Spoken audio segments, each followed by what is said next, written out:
We're in the middle of an epidemic.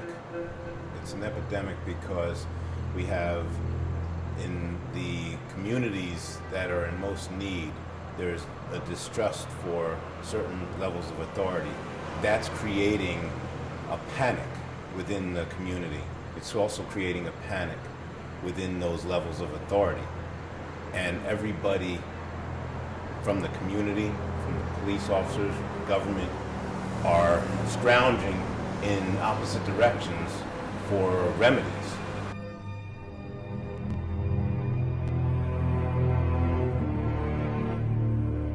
I see a police officer across the street and I wave to the police officer, because every time I see a police officer, I wave, I say hello, I thank them for their service, I say thank you for your service. Police officer waved back. He said, "Oh, come on over here." I said, "Sure." So I walked over to the police officer and I just started to have a conversation with him. And 6 seconds into it, he said to me, "I want you to do something for me. I want you to turn around, put your hands behind your back. You're under arrest." This is my second opportunity, my privilege of being able to sit down and listen in audience to Q Williams' message. Hearing it from him was incredible. To hear it's different than actually just reading about it. I think this message is extremely powerful, and I think it resonated with our students. He cuffed me quickly, put me up against a cruiser. I said to him, "Officer, I really don't know what this is about, but I want you to know something. I'm an FBI agent, and I have a gun on me. Lieutenant, can somebody please tell me what's going on?" And he said, "Yeah, just give me a few minutes." And in those few minutes, I had a lot of time to think about my life.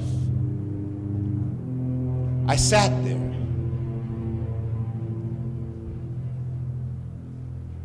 In that car, handcuffed.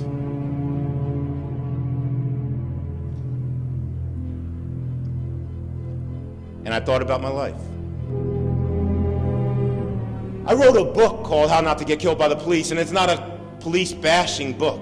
It's a book that brings the police and the community together. It's a book that builds on communities, because it gives tools to community members about how to interact with the police in successful ways. It also teaches the police how to better interact with the communities they serve. It's serving in the 21st century, not policing in the 21st century. I wrote this book for my son. After my son was born, about 2 years later, the tensions became very thick between law enforcement and communities. My wife came to me and said, "You need to release that book to the public because perhaps you'll save a life." Getting people home safely is a reason why we released this book.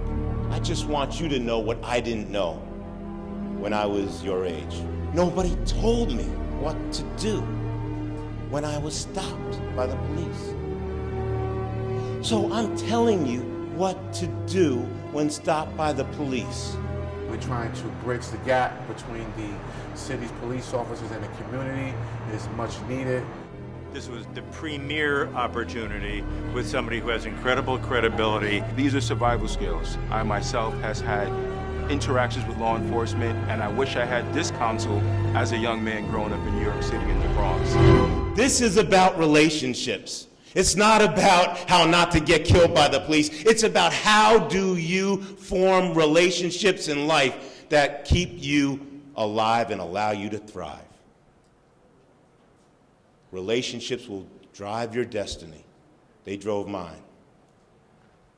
I thank you for having me here today. God bless you. Thank you.